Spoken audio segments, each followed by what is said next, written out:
I will repeat that. Meeting is open. We have a quorum, we have a full house. So the meeting is called to order. The first order of business is approve the minutes from June 29th. Do I have a motion to approve?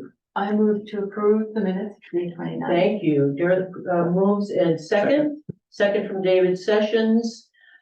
Discussion, any discussion? I know it's been a while, so I don't know how many of you have had a chance to look them over. Carrie did a brilliant job as usual of capturing every word spoken.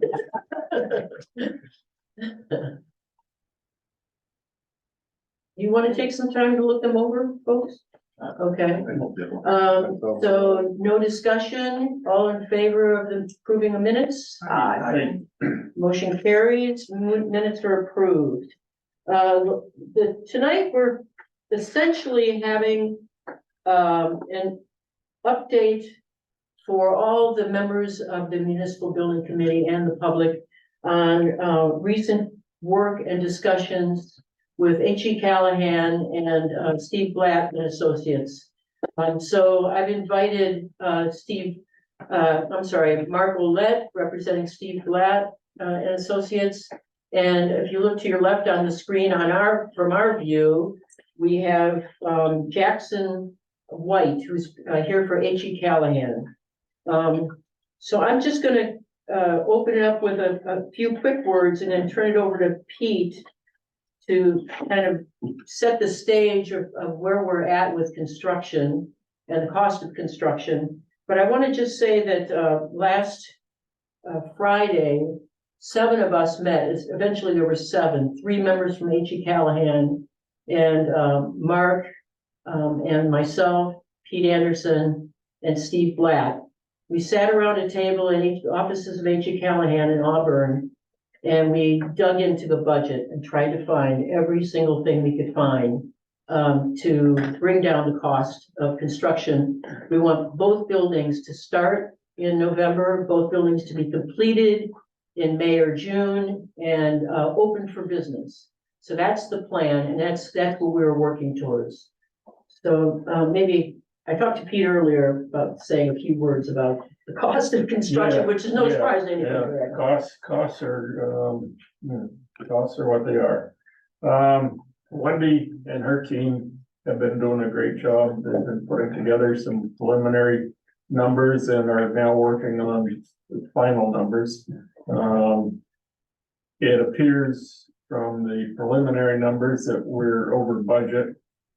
So we've been looking at items that we could pull back from the initial build that may save us some money.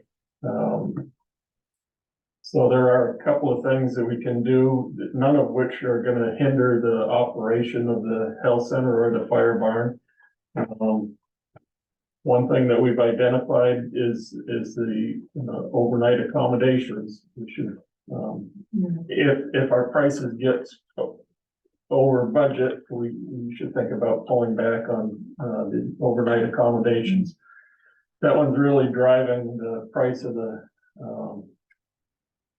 health center. The fire marshal had stated, that we needed to sprinkler it, and the preliminary cost came in at around $150,000. I know Mark has been working with the fire marshal to see if there's another way of doing the sprinkler, which would be hooked up to the domestic water, and that would probably cut it down to like $1,500. But that's one thing that we thought we could pull back and do in a second phase, is the overnight accommodation. On the fire barn, really all we need to do there is to build the structure, insulate it, run the wiring, and heat it.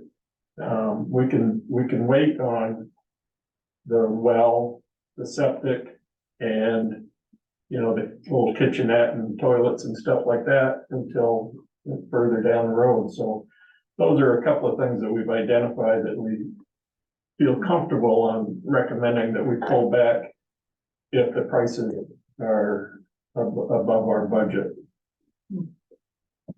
Yeah, and just to clarify, when we talk about waiting on the overnight accommodation, it's just that we can't use that if the fire marshal has not approved that space.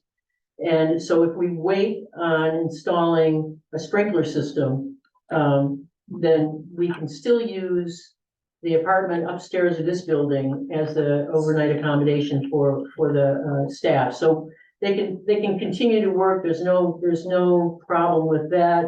We just can't use that space until we get a sprinkler system in, according to the fire marshal. I don't know if Dave Sessions wants to jump in here, but we talked earlier about how many people, many being two, Mark and David Sessions, both think that the fire marshal is wrong and that they you could operate, code would allow you to operate in those spaces without a sprinkler system, but the fire marshal says no, so we have to go with that. And that's where we're at this point. But as Pete said, and I just want to emphasize this, at this point, what we're working on is both buildings will be constructed at the same time.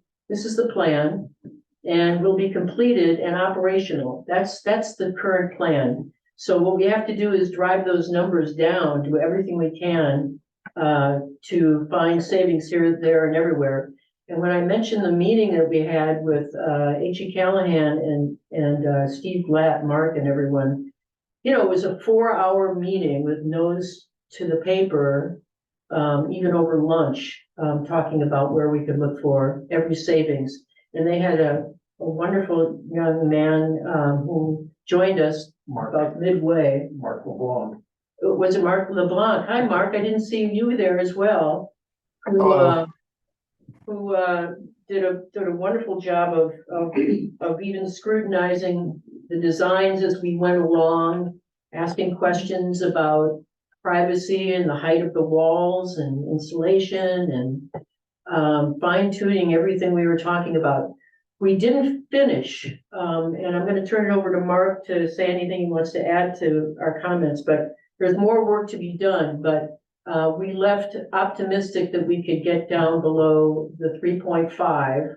And again, that's our target, is to make budget and open the doors. That's our target. So, and if I could just say, this is not my area of expertise. I don't come out of construction, but everything I've read and everyone I've talked to, even on the island, says that this has been an extraordinary time of explosion of costs for construction, not only in Maine, but everywhere. Again, David Sessions talked to me about this in Connecticut. And certainly on the island, there have been even more challenges to the cost and the budgeting. So I think we all did a great job in good faith to set a budget amount and bring that to the town. And now we're going to try to make good on that, at least in phase 1, and then see what we have next to do. I want to add one more comment, and that is that Cressica from the Energy Committee, Cressica's here tonight, wrote a wonderful grant application, which Susan Collins and Angus King have endorsed. We don't know if it'll be awarded. It's got to go through a reconciliation between the House and the Senate. Hold your breath on that one. But it would give us $845,000 towards construction, not the construction, but energy related materials and laboratory and health related materials for the health clinic. So if we're awarded that would certainly help us as well. So do you want to say anything about that, Cressica? No, that sounds good. All right, so I want to turn it over to Mark to add any comments you have, Mark, and you're just so the viewers here know you're looking up because that's where you can see us. You're muted. Well, thank you. I just joined audio, so I apologize. I kind of missed the intro. I am just here to talk about briefly where we are in the process and briefly describe where things are and where we're at and where we're heading. Currently, we're bidding. Our documents have been issued to H.E. Callahan, our construction manager, and our subcontractors and their subcontractors. We have been receiving bid questions based on some preliminary cost estimates done at our 50% CDs. We're experiencing extraordinarily high construction costs for both materials and labor. And then add on the complexities involved with island construction and ferrying and whatnot. We came in high. And so our team reacted accordingly, and we've prepared some strategies and have implemented them in our documents, and are currently getting pricing on some ideas on phasing and some alternates. Our primary focuses were items that could be deferred from a construction standpoint, things that could be added on after the fact and really not affect the overall immediate performance of both buildings, and those, of course, being the healthcare center and the public safety garage. Their primary functions are, of course, the public safety garage is a storage facility for the fire department apparatus and the ambulance, and then the healthcare center being for the healthcare building. Some of the things that we've proposed to add through phasing or deferred construction on the healthcare center would be the apartment, the on-call doctor apartment at the rear of the building. There was a fair amount of cost for that, specifically for sprinklering that portion of the building.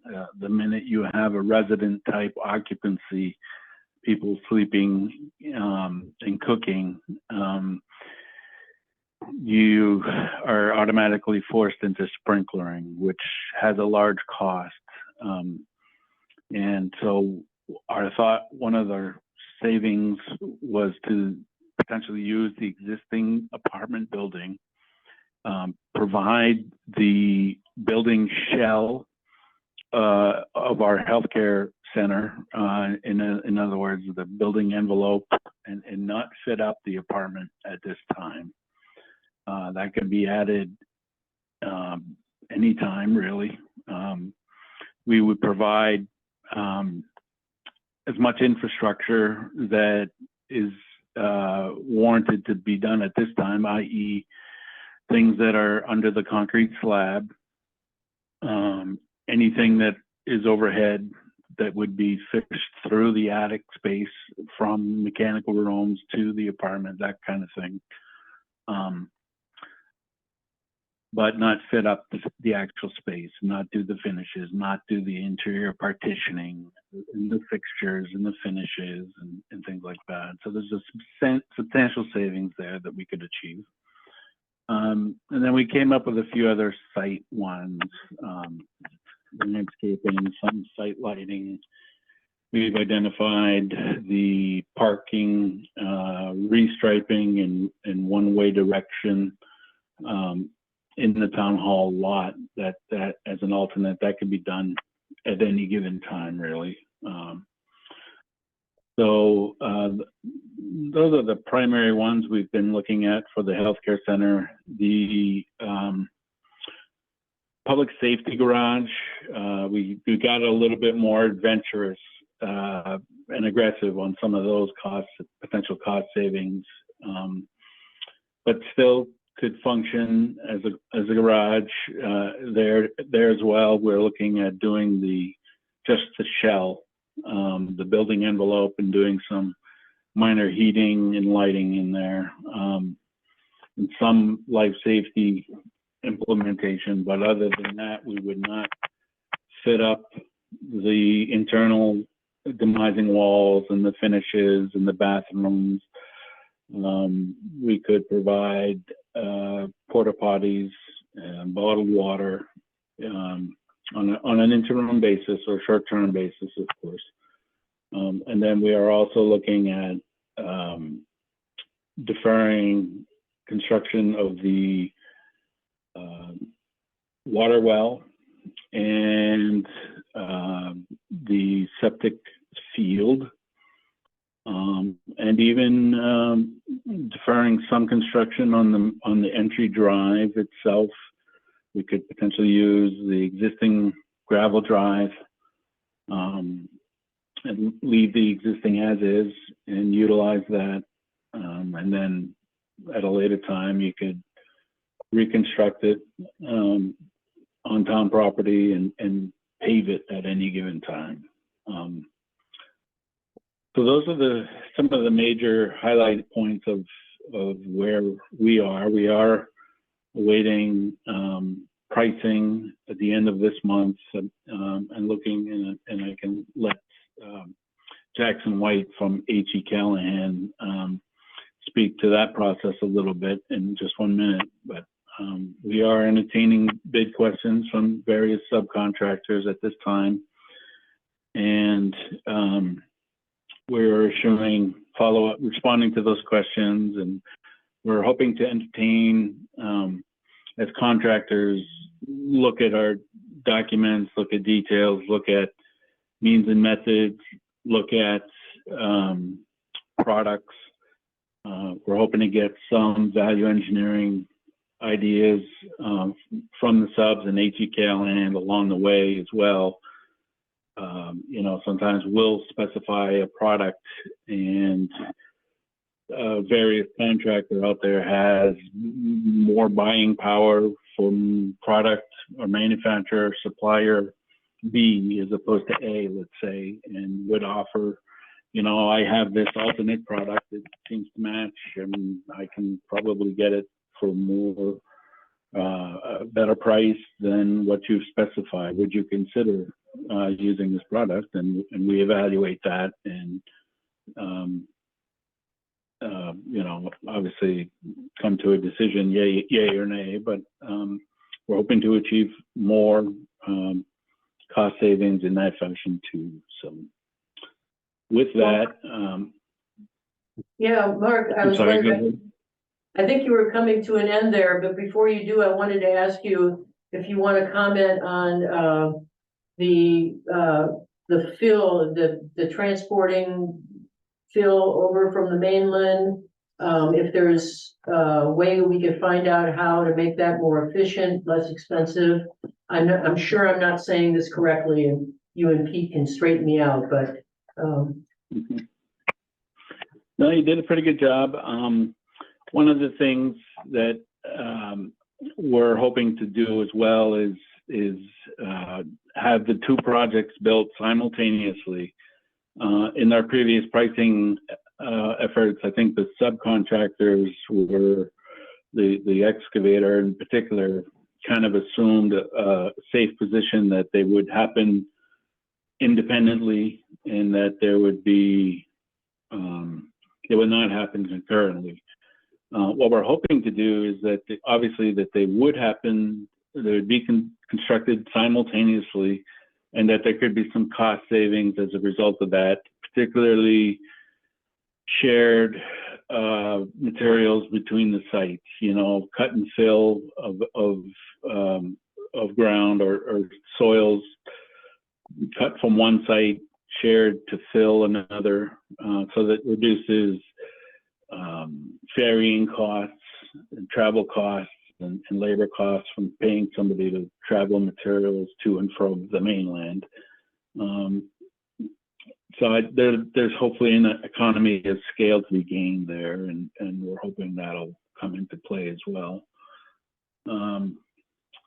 We had inquired about materials, you know, locally resourced on the island, but my understanding, there's not a lot of landfill sites to pull land from and on the island. But anyway, does that answer your question, Lauren? It did, and I'm thinking, we wanna open it up for questions from the board and then at a certain point, the public. But I'm wondering if maybe we wanna hear from, Mark and Jackson first, about the timing. And then we can open up for all questions and any questions, if that's okay with you. If I can turn it over to you, Jackson, to talk a little bit about, this timing of this. Sure. Yep, so where we're at right now, we've gotten the final 100% plans from Mark and his team. So those have been circulated through our basically a list of our contacts, as well as the project itself's now been posted publicly on a couple different construction resource sites. Wendy's really working on that bid. She wasn't available tonight, but I know she's been working on that every day. And I think we have a better response, or we're definitely expecting a better response than we had just from our budget process, which is to be expected, especially during a busy kind of bidding period. A lot of subcontractors we reach out to really are going to wait until this stage to put a whole lot of effort into a project. So at this point, we're waiting to receive pricing back from all of our subcontractors. We've put next Friday the 13th as the bid due date. So as we get into next week, stuff will start trickling in, but we'll get should see a slew of pricing come in next Friday. And then from at that point, I believe Wendy's intention is to have that out early, probably the 16th or 17th. So we have an idea what final pricing looks like, have all of those alternates priced, and can evaluate that. Our goal is still to be, breaking ground by mid to late November. So I think that's kind of where we stand right now. Just again, waiting for everything to come back in. But we've already had more feedback, and it seems like more response than we did through the budget process, which that in itself, more competitive we can get on our subcontractor pricing, and more competition they have, the better our overall pricing will be. So. Mark LeBlanc, do you want to add anything at all? And again, thank you for your meeting with us last Friday. It was very, very productive. You're very welcome. I think Jackson hit just right. Wendy is working very hard to get this job going here, to get the subcontractors their pricing, and so we can start rolling the ball here on this job mid November to end of November. So they're both working hard at this to get this going. Great. So now I'd like to first open it up to any members of the municipal building committee, and then we'll go to the public. So do we have any questions from the folks up here, or anything you want to add, Pete?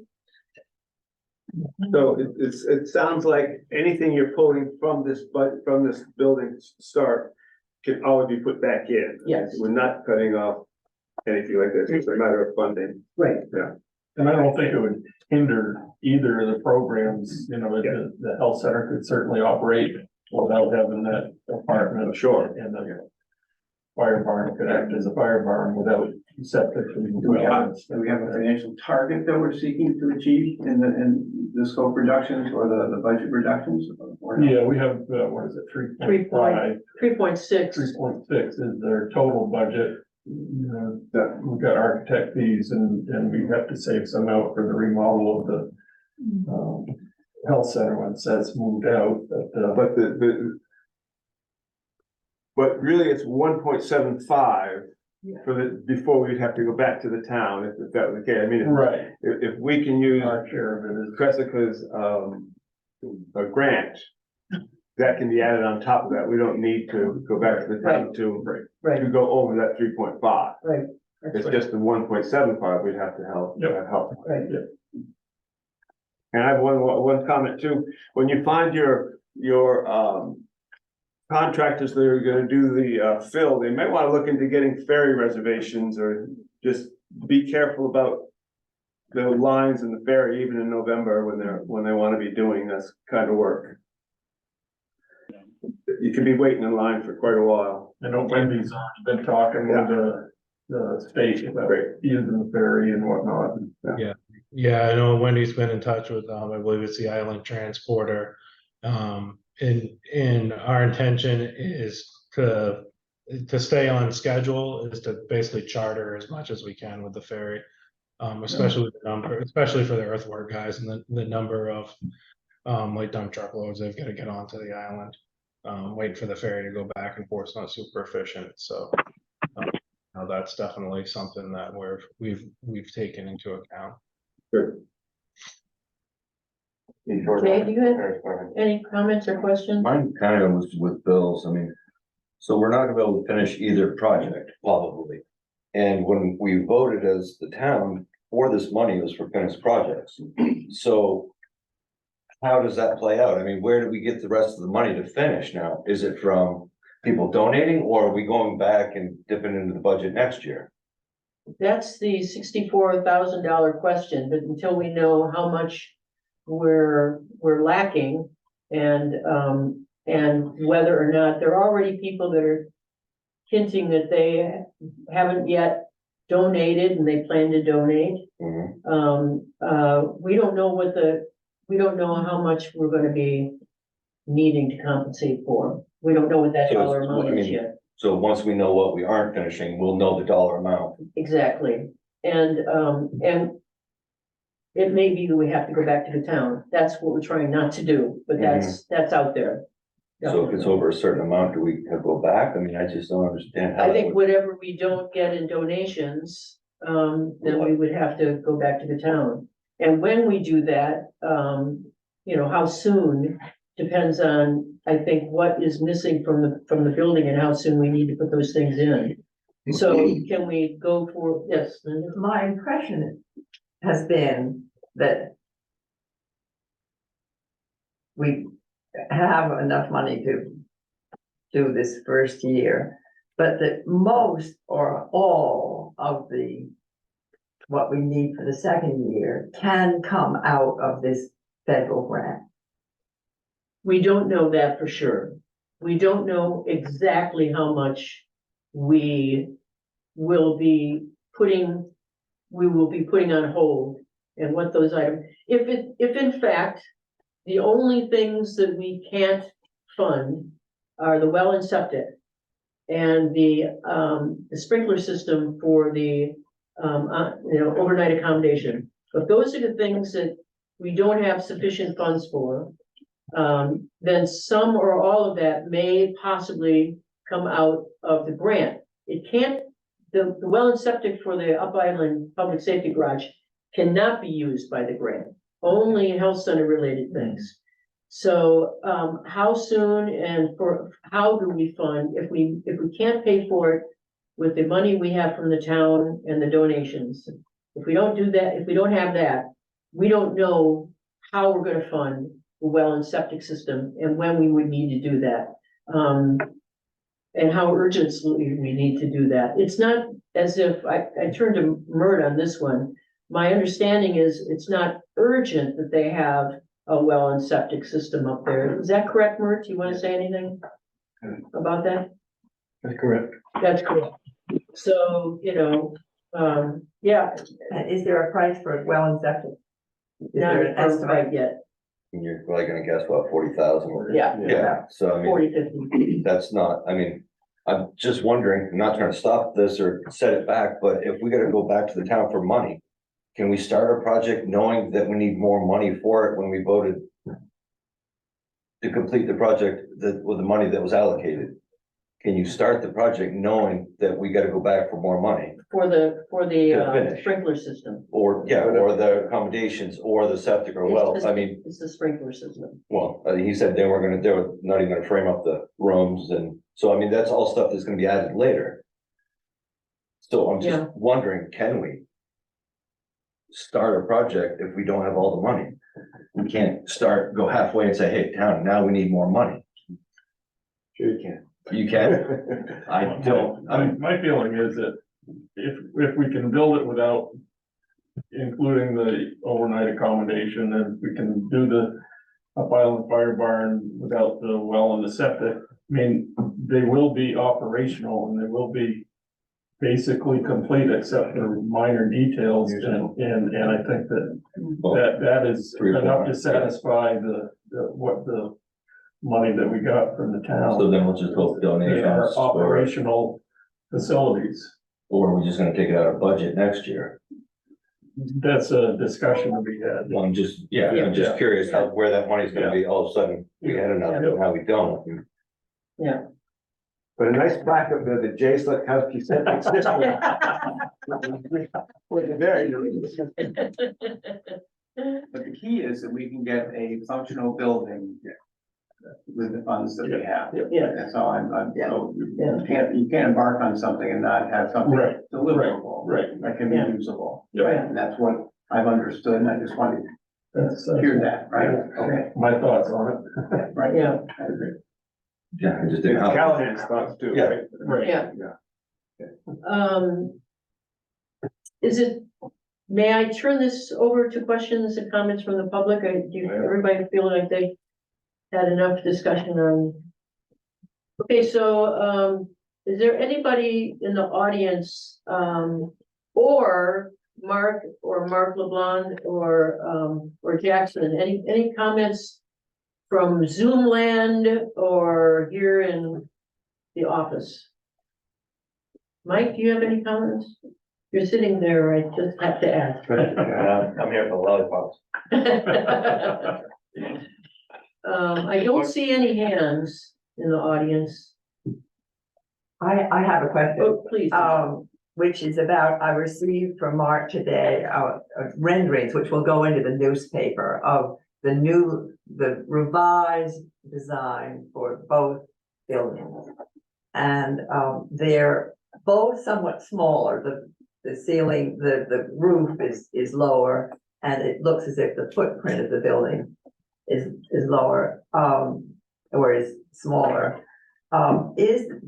As I remember, we talked about that there was a 13.5% reduction in the size of the health center.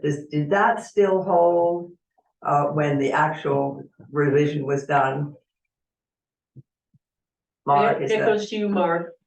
was it 13, Yeah. 13.5 correct? It's way smaller from the first time I got the prints. So, way back when we first started, the building was upwards of, it was over 5,000 square feet. We've had a meeting since, and that number you've quoted, 13% reduction, Linda, is still accurate. We are still at 45, just over 4,500 square feet. We reduced 600 or 700 square feet out of the building. That's the current design. That's what's in our documents. That's what's being bid currently. So that hasn't changed. What might be fooling you about the renderings is, you know, the perspective we choose. You know, we focus kind of on the front of the building, so you're not seeing the full depth of the building in the rendering there. And so it's a little bit deceiving, but the floor plan has not changed since this committee has met last. So rest assured there. We did reduce on the Up Island Public Safety Garage. We reduced the volume of the building slightly in the sense that we've lowered the pitch of the roof. Since we've relocated the building on site because of the site access issue, we've chosen to design and allow for the roof, for photovoltaics to be located on site on site poles rather than on the roof. So we reduced the volume of the building by lowering the pitch of the roof, thereby saving monies.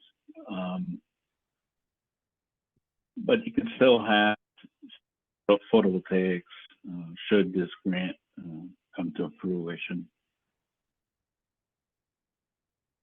Okay, Thank you. yeah, good question. Yeah. Any other questions from anyone in the room or on Zoom land?